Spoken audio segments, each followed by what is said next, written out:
میں چند باتیں عرض کرنا چاہوں گا. ناموس رسالت کیا چیز ہے شاید یہ آج کے دور میں سمجھ آ جائے تو میرے عزیزو سارے مسائل کا حل ہمارا اسی بات پہ ہے. سارے مسائل کا حل اسی بات پر ہے.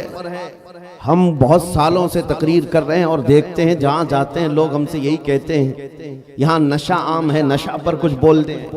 یہاں بے پردگی ہے, بے پردگی کے متعلق کچھ بتا دیں. جہالت بہت زیادہ ہے, یہاں اس پر بھی بول دیں. یہاں پر بدماشی بہت زیادہ ہے, لوگوں کے نوجوانوں کی عیاشیاں زیادہ ہیں, اس پر بول دیں. ہزاروں مسائل ہیں ہماری امت کے. کن کن باتوں پر گفتگو کی جائے اور کس کس عنوان پر خطاب کیا جائے. میں نے بہت قریب سے دیکھا شراب پر بولو, نشہ پر بولو, بے پردگی پر بولو, جہالت کے متعلق بولو. یہ اتنے مسائل ہیں کہ ان کا شمار ممکن نہیں ہے. ہر ایک مسئلہ اپنے اندر ایک بہت بڑی اہمیت رکھتا ہے جو امت کے بگاڑ کا سبب بنتا ہے.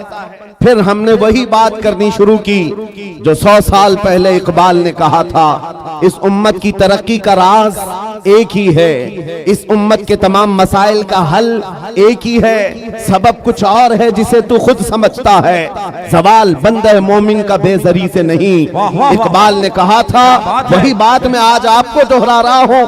ہماری ترقی کا راز صرف ایک ہی ہے جو اقبال نے 10 سال یورپ کی زمین خاک چھان کر کے واپس آ کر کے اپنی قوم کو بتایا تھا. یورپ تو ترقی کر رہا ہے سائنس پر, یورپ تو ترقی کر رہا ہے میتھمیٹکس پر, یورپ تو ترقی کر رہا ہے فزکس پر, الجبرا پر, نہ جانے کتنے علوم و فنون پر.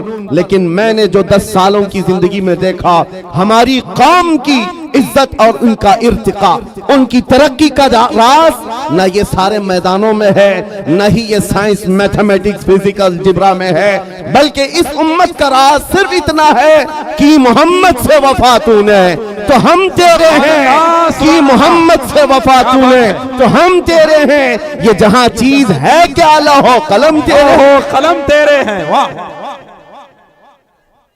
اللہ اکبر. پورا مجمع جواب دے حاضر آگے. میرے عزیزو, یہی وہ عنصر ہے, یہی وہ راز ہے جس کو لے کر اکابر بنے ہیں. نبی کریم صلی اللہ تعالی علیہ وسلم کا کمال درجے سے عشق کرنا حضور کے ساتھ ایک ایسا عنصر ہے, یہ ایک ایسا وصف ہے جو انسان کو اوج ثریا پر پہنچاتا ہے. میں ایک بات اکثر کہا کرتا ہوں میرے اپنے بیانوں میں کہ ایک فارمولہ سن کر کے چلو مبارک پور والو, ان کی بات کرو ہر دل پہ راج کرو. حضور پاک کی بات کرو ہر دل پہ راج کرو. یہ ہم نے دیکھا ہے کیا بات. قوم میں جو زندہ ہیں آج بھی نام وہ حضور پاک کے نام کی برکت سے زندہ ہے. سبحان اللہ. اقبال نے کہا تھا شاعر مشرق نے, آبروئے ماں زنام مصطفیٰ است, ہم سب کی عزت و آبرو مصطفیٰ کے نام سے وابستہ ہے. کیا بات ہے. واہ. ہرچے دری دنیا باد مصطفیٰ است, جو کچھ بھی اس دنیا میں ہے وہ مصطفیٰ کے بعد ہے. مصطفیٰ کے بعد ہے. واہ. جو رسول کریم صلی اللہ تعالی علیہ وسلم کے ناموس کی حفاظت پر اور ان کے عشق پر آگے بڑھ کر چلتے رہے, وہ اتنی بڑی طاقت کے مالک ہو گئے. میں آپ کو کیا بتاؤں, آج دنیا جس چیز سے خوف زدہ ہے, آج ہم ٹوٹے بکھرے ہوئے لوگوں سے دنیا جو ڈرتی ہے وہ اسی لیے نہیں کہ ہماری داڑیاں, ہماری ٹوپیاں, ہمارے جبے ان کو ڈراتے ہیں, بلکہ اس ظالم دنیا کو جو سب سے زیادہ خوف لگتا ہے وہ تمہارے سینوں میں چھپے ہوئے عشق رسول کی دولت سے ہے. اسی کو اقبال نے کہا تھا, یہ فاقہ کش موت سے ڈرتا نہیں ذرا. انگریز 100 سال پہلے یہ کہہ رہے تھے, انگریز یہ کہتے تھے یہ فاقہ کش موت سے ڈرتا نہیں ذرا, بھوکا رہتا ہے, پیاسا رہتا ہے, لیکن موت سے نہیں ڈرتا ہے.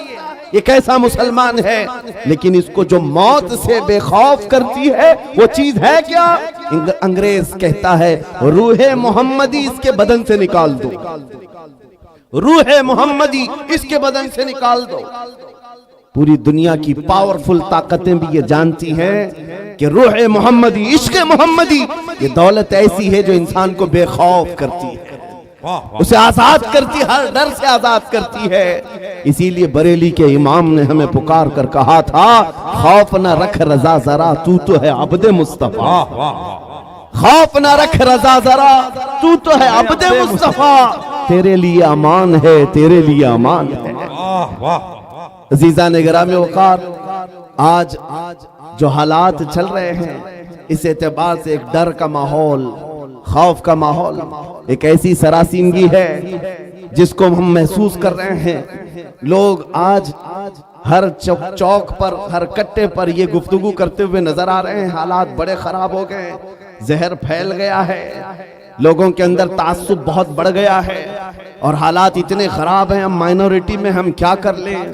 ایک بات یاد رکھو، ستیزہ کار رہا ہے ازل سے تا امروز، شرار ابو لہبی سے چراغ مصطفی۔ یہ حالات آج ہی خراب نہیں ہوئے ہیں، ہماری تاریخ اس سے بھری پڑی ہوئی ہے۔ حالات ہر زمانے میں اسی طرح کے ہوتے رہے، اور اسلام کا یہ حسین پودا اسی طرح لہلہاتا رہا۔ آج کے حالات بھی نکل پڑیں گے، اسی طرح چلے جائیں گے۔ چاند کو بھی گہن لگتا ہے، لیکن جب گہن چھٹ جاتا ہے وہ اپنے آب و تاب کے ساتھ چمکتا ہے۔ آج اس امت کے حوال اگرچہ خستہ نظر آتے ہوں، لیکن تمہیں نروس ہونے کی ضرورت نہیں، تمہیں ڈر کر کے اپنا گھر، اپنا دین اور اپنا مسلک بدلنے کی ضرورت نہیں ہے۔ انتظار کرو، وہ رب قدیر جو اندھیروں کے بعد اجالے لاتا ہے، وہ رب قدیر جو رات کے بعد صبح لاتا ہے، ہم پر آئے ہوئے اس گہن کو بھی مولا دور فرمائے گا۔ اسی بات کو میں کہتا ہوں، آج دنیا شور مچا رہی ہے، جو حالات چل رہے ہیں، میں مختصر سی بات کر کے اشارے میں آگے اپنے موضوع کی طرف آتا ہوں۔ میں آپ کے سامنے ایک آیت پڑھتا ہوں، 3-4 دن پہلے کی بات ہے۔ اس آیت کو پڑھا تو ایک میسج مجھے آیا، کہا مولانا اسٹیج پر بیٹھ کر کے چلانے سے کچھ ہوتا نہیں۔ قرآن کی آیت ہے، هو الذی ارسل رسولہ بالہدی ودین الحق لیظہرہ علی الدین کلہ۔ وہ اللہ ہے جس نے اپنے رسول کو ہدایت کے ساتھ اور دین حق کے ساتھ بھیجا۔ کس لیے بھیجا؟ اس لیے کہ پوری دنیا پر یہ دین غالب آئے، وہ رسول اس دین کو غالب کرے گا، اور یہ دین اسلام پوری دنیا میں غالب آ کر رہے گا۔ جب ہم بات کر رہے ہیں اس زمانے میں میرا دین غالب آئے گا، لوگ مذاق اڑاتے ہیں، کہتے ہیں حالات ذرا باہر نکل کر کے دیکھو، تمہارے چھیترے اڑ رہے ہیں اور تم کہہ رہے ہو کہ دین غالب آئے گا۔ سیریا کی اینٹ سے اینٹ بجا دی، عراق کے میدانوں کو قبرستانوں میں بدل دیا گیا، یمن کی پورے گھر تہس نہس ہیں، غزہ کی اس سرزمین پر چھوٹے چھوٹے سے بچوں کے ٹکڑے اڑا دیے جاتے ہیں، پھر بھی مولانا اسٹیج پر بیٹھ کر کہہ رہا ہو میرا دین غالب آئے گا۔ لوگوں کان کھول کر سن لو، اس سے برے حالات بھی ہو جائیں تب بھی میں کہوں گا میرا دین غالب آئے گا، اس لیے نہیں کہ یہ میرے پیٹ کی بات ہے بلکہ کائنات کے خالق کی بات ہے۔ سبحان اللہ، سبحان اللہ۔ رب ذوالجلال نے فرمایا اور یہ ہو کر رہے گا، دین غالب آئے گا۔ ان حالات میں لوگ یہ کہتے ہیں جب ہر طرف سے ہم ہی مارے جا رہے ہیں، ہماری ہی ٹکڑے ہو رہے ہیں، سارے ظلموں کا نشانہ ہم ہی ہیں، پوری دنیا نے ہم کو ٹارگٹ نمبر 1 پر رکھا ہوا ہے۔ اس دور میں آپ ایسی باتیں کیسے کر سکتے ہیں میرے عزیزوں؟ آپ کو میں اسی ڈر سے نکالنا چاہتا ہوں، اسی خوف سے نکالنا چاہتا ہوں۔ آپ کو پتا ہے ہم نئے انداز کے یہ سارے حالات دیکھنے والی قوم سے تعلق نہیں رکھتے، ہم تو اس قوم سے تعلق رکھتے ہیں جہاں 14 صدیوں سے ہمارے بڑوں نے ہمیں کربلا کی داستانیں سنائی۔ کیا بات ہے، کیا بات ہے۔ ہر زمانے میں علماء نے، ہمارے ماں باپ نے کربلا ہمیں سنایا ہے۔ کربلا صرف ماتم کرنے کے لیے نہیں سنایا جاتا، سینہ ٹھوک کر کے، سینہ پیٹ کر کے رونے دھونے کے لیے نہیں سنایا جاتا، کربلا ہر سال اسی لیے سنایا جاتا ہے۔ اے امت مسلمہ یاد رکھو، اسلام میں کبھی بھی تعداد نہیں دیکھی جائے گی، جہاں اہل حق ہوں گے اللہ کی مدد ہوگی۔ کربلا میں اگرچہ اہل بیت رسول اللہ کے گھر کے نوجوانوں کے ٹکڑے ہو گئے تھے، لیکن پوری دنیا جانتی ہے جیت انہی کی تھی، جیت انہی کی تھی۔ اسی طرح آج میں کہتا ہوں غزہ کو اگر ظالم و جبروتی طاقتیں مل کر کے تہس نہس کر ڈالیں، ان 20 لاکھ مسلمانوں کو مار کر ختم کر کے صحرا بھی بنا دیں، تب بھی ہم کہیں گے کہ غزہ کے اہل حق ہی جیت پائے ہوئے ہیں، فتح انہی کی ہے، اس لیے کہ یہ حالات گزر جائیں گے۔ پھر اے کتوں تھوڑی دیر کا انتظار کرو، کچھ دیر کی خاموشی ہے، پھر شور آئے گا۔ آج کتوں کا وقت ہے، کل ہمارا دور آئے گا۔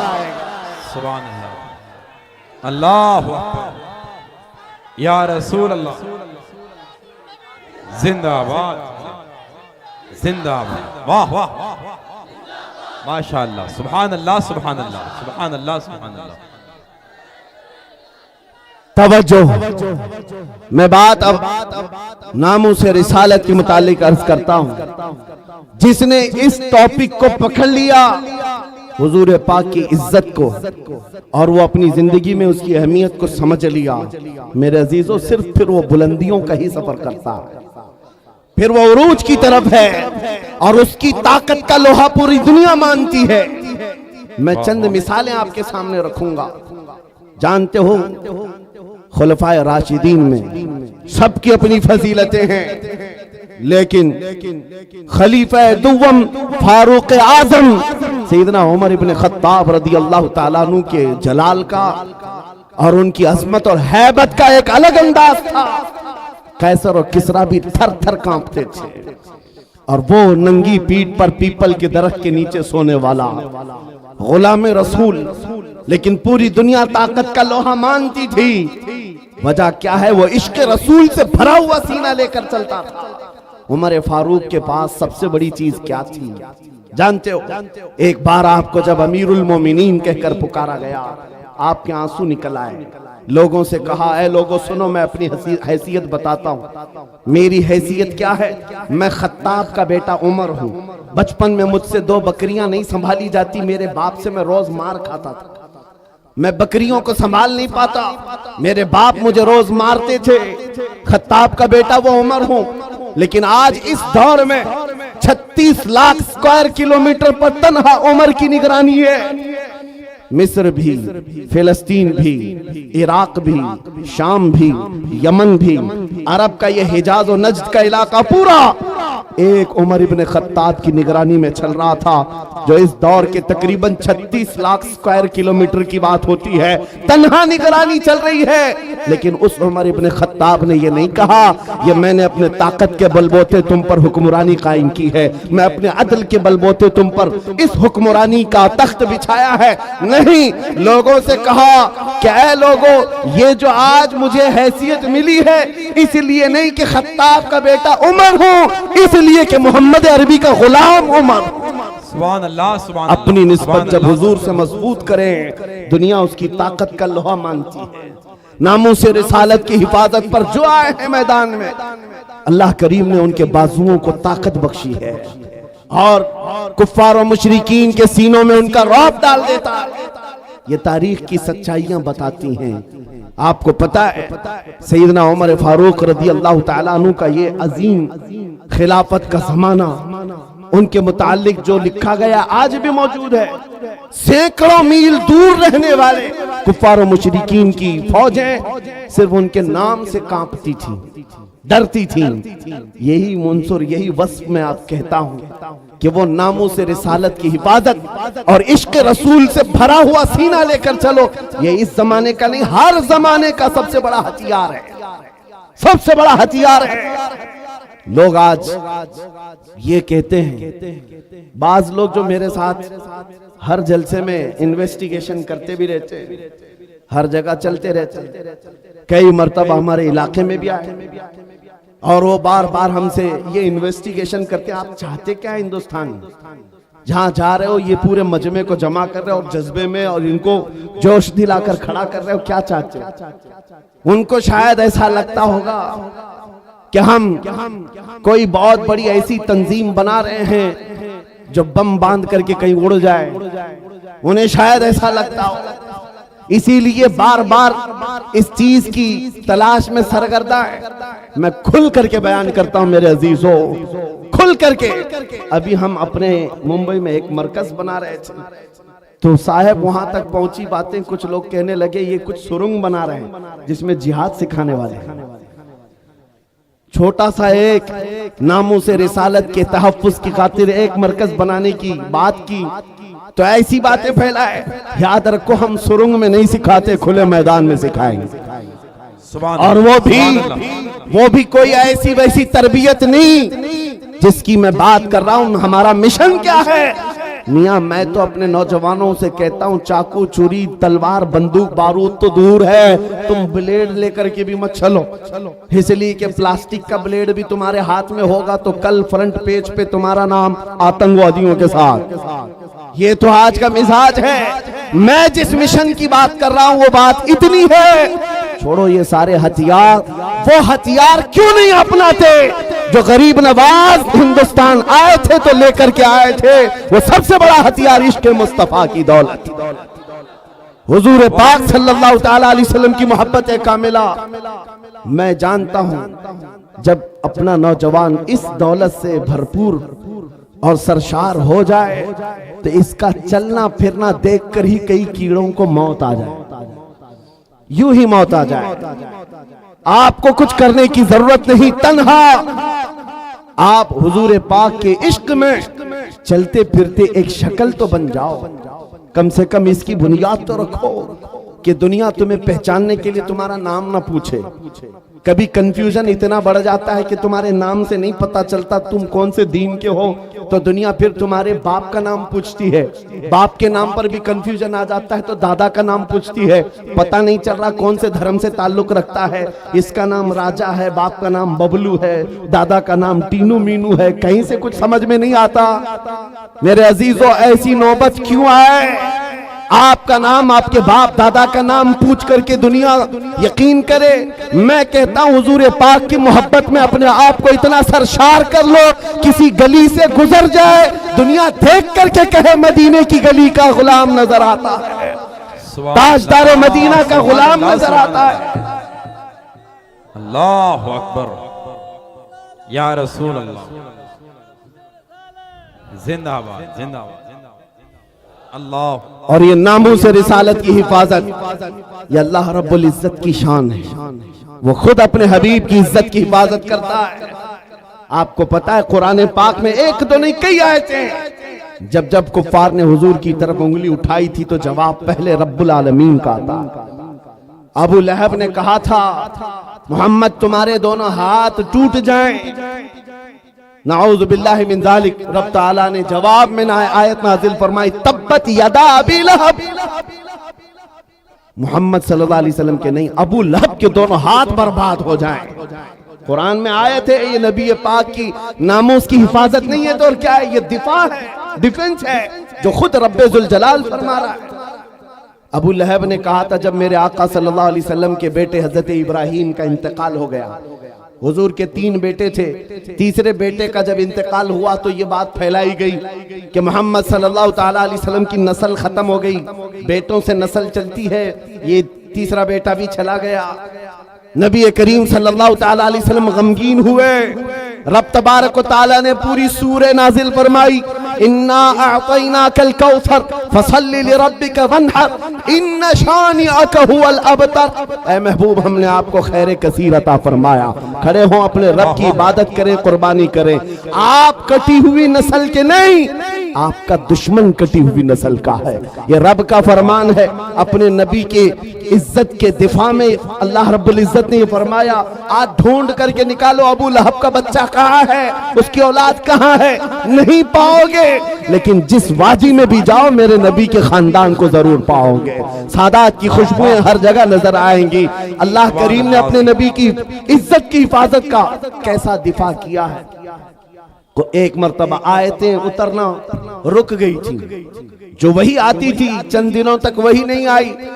مکہ کے کافروں نے یہ کہنا شروع کیا ودع رب محمد محمدا, محمد کے خدا نے محمد کو چھوڑ دیا ہے. یعنی اب آیتیں نہیں آتی ہیں, اس کا مذاق کرنے لگے.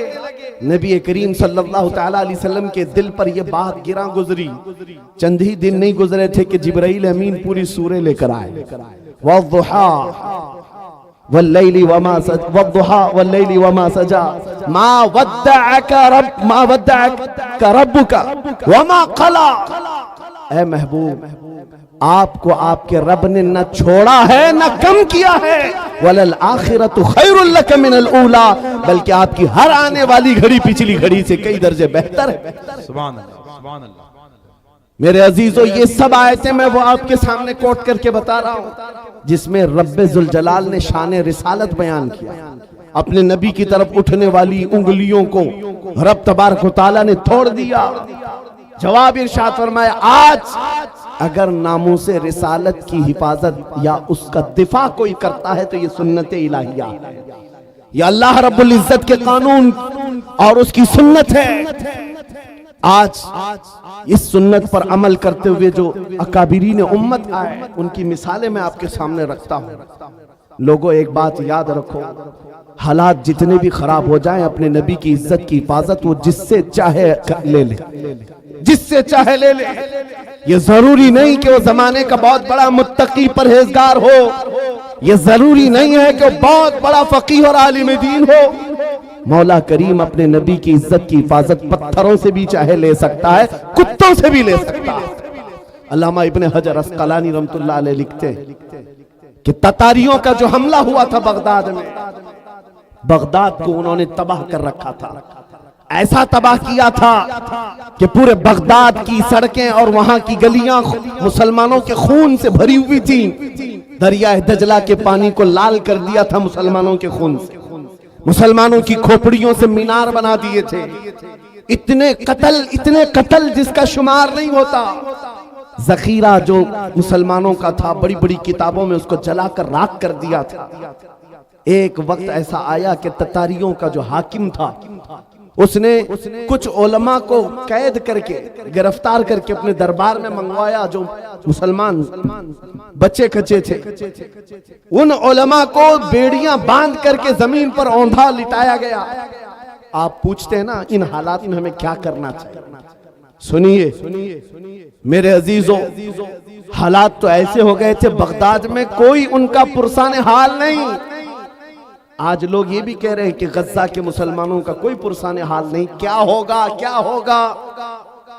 توجہ، ان علماء کو قید کر کے بیڑیاں باندھ کر کے زنجیروں میں بادشاہ اپنے دربار میں اوندھا لٹایا ہے۔ اور اتنے ہی پر بس نہیں، ایک زر خرید عیسائی پادری دربار میں لایا گیا ہے، اس کو نذرانہ صرف اس بات کا دیا جا رہا ہے کہ وہ رسول اللہ کی شان میں گالیاں دے، حضور کی شان میں گالیاں دے، ان مسلمانوں کے دلوں کو جھلائے۔ ہر زمانے میں دنیا یہ جانتی ہے مسلمان قتل سے اتنا ڈرتا نہیں ہے جتنا رسول پاک کی عزت پر کوئی انگلی اٹھاتا ہے تو اسے تکلیف ہوتی ہے، اور ہے یہ حقیقت ہے۔ ہمارے بہت سارے ظلم و ستم ہم برداشت کر لیتے ہیں لیکن نبی پاک کی شان میں ادنا توہین برداشت نہیں ہوتی۔ اس ظالم نے ایک عیسائی پادری کو دربار میں بلایا اور کہا ان کے نبی کی شان میں گالیاں دیتے رہو، تم پر پیسے لٹائے جائیں گے۔ اور وہ گالیاں دینے لگا۔ کون ہے وہاں پر جو حفاظت کرے میرے نبی کے نام کی عزت؟ کون ہے؟ کون حفاظت کرے گا؟ جو علماء تھے وہ تو زنجیروں پہ قید ہیں۔ کون ہے؟ اللہ کریم جب چاہے جیسے چاہے حفاظت کرتا ہے۔ دربار میں بادشاہ کا ایک کتا تھا جو سونے کی زنجیر سے کوٹے پر بندھا رہتا تھا، ایک کھوٹے پر بندھا رہتا تھا۔ جیسے ہی وہ پادری گالیاں دینے لگا وہیں سے کتا بھونکنے لگا، زور زور سے بھونکنے لگا۔ درباریوں نے کہا کہ تیرا بیان شاید کتے کو اچھا نہیں لگ رہا اس لیے کتا بھونک رہا ہے۔ عیسائی پادری نے کہا وہ تو جانور ہے، میرا بیان کیا سمجھے گا؟ دوسری بار گالیاں دینے لگا، کتا پھر بھونکنے لگا۔ پھر لوگوں نے کہا تیرے بیان پر ہی کتا بھونک رہا ہے۔ اس عیسائی پادری نے کہا میرے بیان پر نہیں بھونک سکتا، اسے کیا خبر ہے؟ تیسری بار جب نبی پاک کی شان میں ہرزہ سرائی شروع کیا، اس کتے نے زنجیر توڑ دیا اور اچھل کر کے ایسے دربار میں آیا، اس عیسائی پادری کے سینے پر چڑھ کر اسے دم زدن میں چاک کر کے 2 ٹکڑوں میں بدل دیا۔ اس کتے کی ہیبت ایسی طاری تھی، پورے دربار میں سپاہی سے لے کر بادشاہ تک ہر آدمی کھڑا رہ گیا اور کتے کو دیکھنے کی بھی تاب نہیں تھی، ایسا لگتا تھا کوئی شیر ببر آیا ہوا ہے۔ اس کتے کی ہیبت سے لوگ ڈرے ہوئے تھے، اور تاریخ میں یہ لکھا ہے جنہوں نے ہماری کھوپڑیوں سے مینار بنایا بنایا تھا، جنہوں نے بغداد کو ہمارے خون سے نہلایا تھا، اسی تتاریوں کے دربار میں 1 2 نہیں 10,000 تتاریوں نے کلمہ پڑھ کر اسلام قبول کر لیا۔ سبحان اللہ سبحان اللہ سبحان اللہ سبحان اللہ۔ جب رب تبارک و تعالی ناموس رسالت کی حفاظت فرماتا ہے تو وہ کتوں کے ذریعے سے بھی کام لیتا ہے۔ یہ بات یاد رکھو، اور دنیا کو بھی میں یہ بتاتا ہوں، ہمیں قید کر دینے سے یا ہمیں پھانسی دے دینے سے اسلام کا خاتمہ نہیں ہوگا۔ کچھ لوگ یہ سمجھتے ہوں گے، آپ کو پتہ ہے تاریخ میں جب مراد آباد میں کفایت علی کافی رحمت اللہ تعالیٰ علیہ کو پھانسی پر چڑھایا گیا تھا، انگریز 8 دن تک جشن منا رہے تھے۔ ایک ایسے مولوی کو ہم نے پھانسی پر چڑھایا ہے جس کی زبان چلتی تھی تو ہزاروں لوگ اسے سنتے تھے، اور پورے لوگوں میں اس کا ایک رعب تھا۔ ہم نے اس مولوی کو ختم کر دیا، مسلمانوں میں ایک خوف پیدا ہو جائے گا، ڈر پیدا ہو جائے گا۔ انگریز 8 دن جشن منائے ہوں گے لیکن انہیں خدائی قانون معلوم نہیں۔ مراد آباد میں پھانسی پر چڑھا رہے ایک عاشق رسول کو، اور پروردگار عالم اسی مراد آباد کے پڑوس شہر بریلی میں امام احمد رضا کو پیدا کر رہا ہے۔ وہ ایسا عاشق رسول پیدا کیا، جب وہ جوان ہوا تو صرف قلم سے نہیں، صرف زبان سے نہیں، بلکہ پوری تحریک چھیڑ دی۔ اور آج حالت یہ ہے، انگریز ایک عاشق رسول کو پھانسی پر چڑھا کر یہ سمجھتے تھے کہ عشق رسول کا خاتمہ ہو گیا۔ نہیں، ممکن نہیں ہے۔ بریلی کی زبان پھر چلی ہے تو ایسے چلی، خطہ خطہ آج بولتا ہے، ڈال دی قلب میں عظمت مصطفیٰ سیدی اعلی حضرت پہ لاکھوں سلام۔ عزیزان گرامی وقار، آج ان حالات کو دیکھ کر جو سراسیمگی ہے نوجوانوں میں 2 چیزیں عرض کرتا ہوں۔ سرکار سیدی حضور حافظ ملت رحمت اللہ تعالی علیہ کا فرمان میرے والد گرامی سے میں نقل کر کے آپ کے سامنے رکھتا ہوں، جو وہ اپنے شاگردوں کے درمیان کہا کرتے تھے، 2 چیزیں اپنی زندگی میں لازم رکھو، کسی ظالم سے ڈرنا مت، کسی مظلوم پر اپنا جبر یا اپنی طاقت کا استعمال نہیں کرنا، کسی کمزور پر طاقت کا استعمال نہیں، اور کسی ظالم سے ڈرنا نہیں۔ یہ 2 چیزیں لے کر کے چلو، تمہارا کچھ نہیں ہوگا۔ کلمہ طیبہ پڑھا ہے اور میرے نبی کی امت میں ہو، موت تو یوں بھی کسی بستر پر آنی ہی ہے، اور جب موت آنا ہی ہے تو میرے نبی کی سنتوں پر آ جائے، حضور کی محبت میں آ جائے، کیا فرق پڑتا ہے؟ عزیزان گرامی وقار، اس جملے کو لے کر چلے، خاص کر آپ کے اس صوبے میں یہاں لوگوں کو بلڈوزر سے ڈرایا جاتا ہے۔ مسلمانوں، ایک چھوٹی مشین سے ڈرنے والی قوم تو نہیں، غیر قانونی چیزوں سے بچ جاؤ۔ بلڈوزر کیا، کئی اس سے بڑی مشینیں بھی آئیں، تمہیں ہلانا نہیں چاہیے۔ ہاں، زیادہ سے زیادہ غیر قانونی یا پھر کسی طرح سے اپنے ہوس کے لیے مکانوں کو یا دیواروں کو گرایا جا سکتا ہے، لیکن مضبوط عشق رسول ہو، اس سے بڑی طاقتیں بھی تمہارے سینے سے عشق رسول نہیں چھین سکتی، نہیں چھین سکتی۔ بس اس دولت کو بناؤ، اس دولت کو بناؤ جو چھینی نہیں جا سکتی، جس کو اعلیٰ حضرت امام اہل سنت فاضل بریلوی فرماتے ہیں، اے عشق تیرے صدقے جلنے سے چھٹے سستے، اے عشق تیرے صدقے جلنے سے چھٹے سستے، جو آگ بجھا دے گی وہ آگ لگائی ہے۔ بس اس عشق کی بات میں کرتا ہوں۔ وہ اگر تمہارے پاس ہے تو یہ چھوٹی موٹی مشینیں کیا تمہارا بگاڑیں گے؟ گھر توڑ سکتے ہیں، یا تمہاری جائیدادیں لے سکتے ہیں، یا تمہیں جیلوں کی سلاخوں پر بند کر سکتے ہیں۔ اتنا اگر ہوتا ہے تو آپ کو یہ عادت ڈال لینی چاہیے، مظفر کو مقید نہ سمجھے سیار، میری یہ اسیری بھی سنت آبائی ہے۔ اگر قید ہو بھی جائے تو اتنی بات یاد رکھو، ہماری اسیری بھی سنت آبائی ہے۔ عزیزان گرامی اوقات، ناموس رسالت کی حفاظت پر جنہوں نے پہرا دیا ہے، ان کی چند مثالیں میں عرض کر رہا تھا۔ وہ صحابہ اکرام رضوان اللہ تعالیٰ علیہ مجمعین، جن کی ہیبت کا عالم یہ تھا کہ وہ تنہا جاتے لیکن دنیا کو خوف زدہ کرتے تھے۔ کس بات پر؟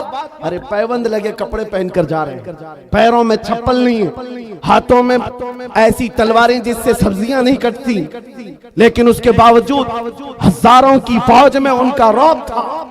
سیدنا خالد بن ولید سیف اللہ المسلول 125 جنگیں اپنی زندگی میں لڑی، ایک جنگ میں بھی شکست نہیں حاصل کی، شکست نہیں ہوئی۔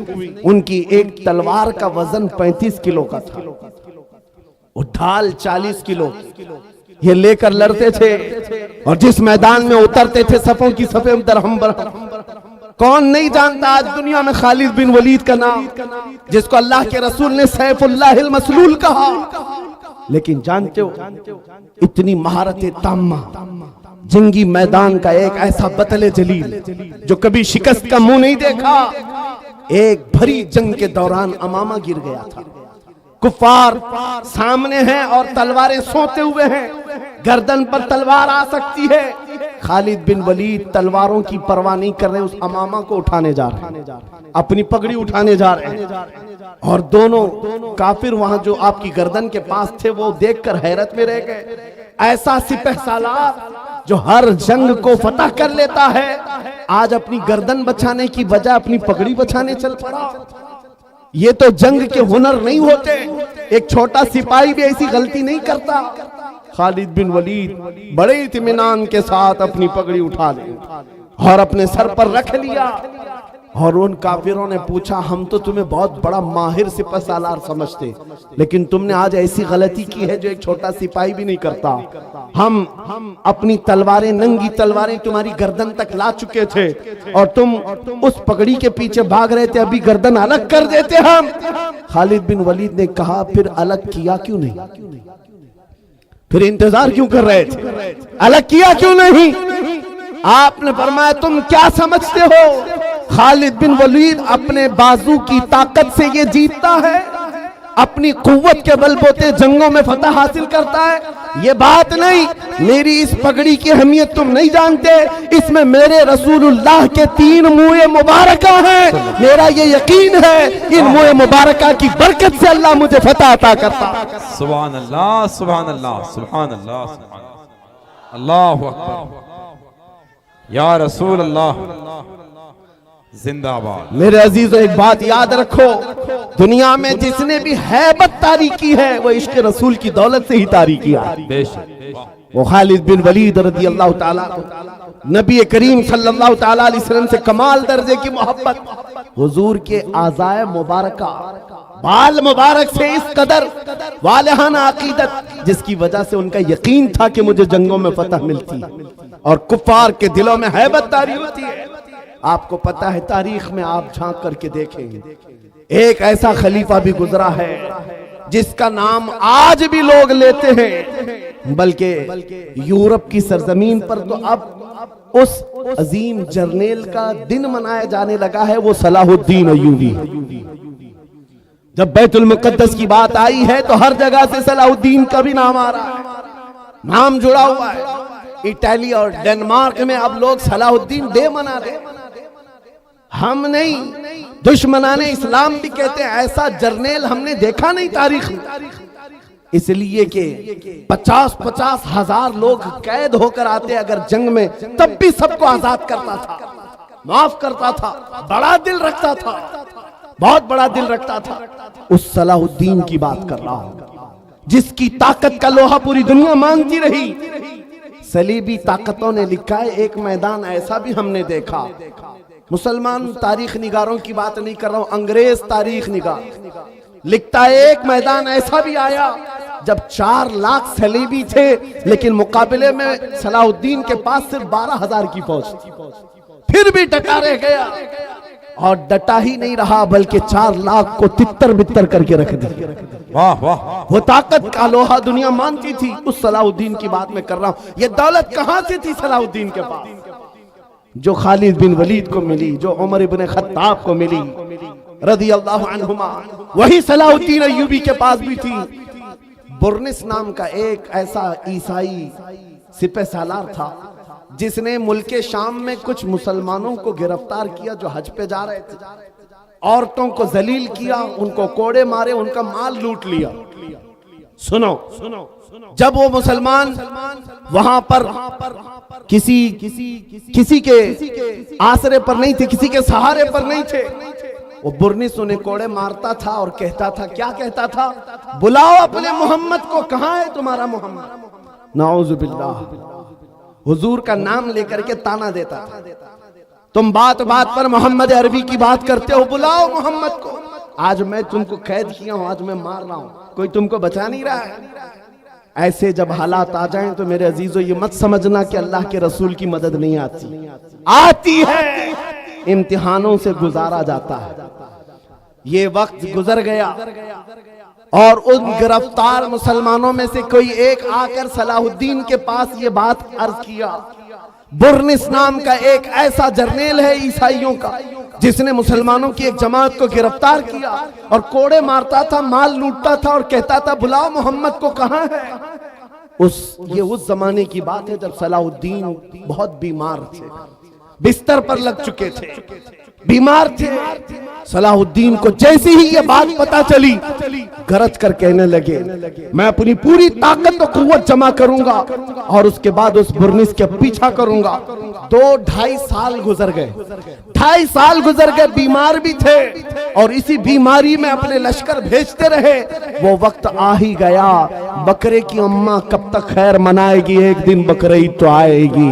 اس برنس کو صلاح الدین کی فوج نے گرفتار کیا اور وہ گرفتار ہو کر جب قیدی بن کر صلاح الدین کے پاس لایا گیا، صلاح الدین ایوبی کی آنکھیں شعلے برسا رہی تھی، اپنی ہاتھ میں تلوار لے کر کے آئے اور پوچھا کیا کہتا ہے بتا برنس۔ برنس کہا میں تمہارے بارے میں جانتا ہوں، تم ہزاروں قیدیوں کو یوں ہی آزاد کرتے ہو، جب تمہارے پاس قیدی آتے ہیں ان کو تم فدیہ لے کر یا چھوٹی سی بات پر آزاد کرتے ہو، آج بھی میں وہی امید رکھتا ہوں صلاح الدین مجھے آزاد کرے گا۔